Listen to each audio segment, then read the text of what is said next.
Сегодня на третьем образовательном форуме «Взлетай» представлены 4 компетенции педуниверситета из 10, которые у нас развиваются. Это те компетенции, которые, скажем, наиболее достигли высоких результатов. Это компетенции физическая культура, спорт и фитнес, преподавание музыки в школе. У нас победительница регионального чемпионата от 17 числа улетает в Красноярск уже на отборочный тур. Потом компетенции дошкольное образование и преподавание начальных классов.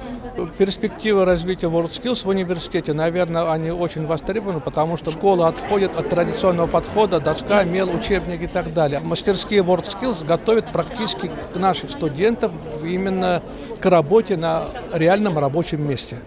Я участвовала в чемпионате WorldSkills по направлению преподавателя музыки, преподавания музыки, как раз-таки в 2020 году.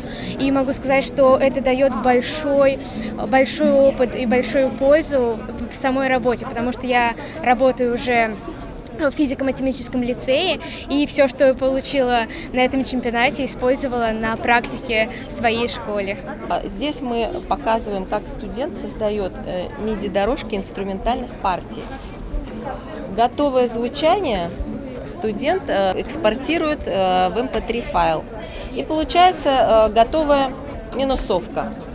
Вариантов интерпретации очень много может быть, и все они разные и очень красочные. Мы представляем Lego Veda, это у нас конструирование для дошкольников. Дальше физическое развитие, это наборы схемы «Умник», «Знаток» и наш Matata Lab.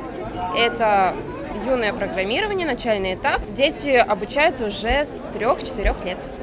Я бы хотела вам представить нашу интерактивную доску вместе с интерактивными кубами. Данные кубы действуют на основе приложения Ayumo. Данные кубы сделаны из спиннингового материала и также датчиков движения. Они легки в использовании, то есть дошкольники могут легко справиться с тем, что они их поворачивают, так как во время игры их нужно поворачивать, крутить и выбирать нужные элементы для того, чтобы подтвердить свой ответ. Студенты нашего колледжа совместно с преподавателем башкирского языка разрабатывают отдельно учебники и разрабатывают приложения дополненной реальности к этим учебникам.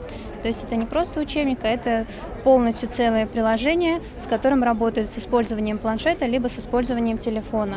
Устройство наводится на учебник, на метку, появляется здесь 3D-модель объекта, появляется название животного на башкирском языке записанное, аудиозапись также можно прослушать и посмотреть видеоролик.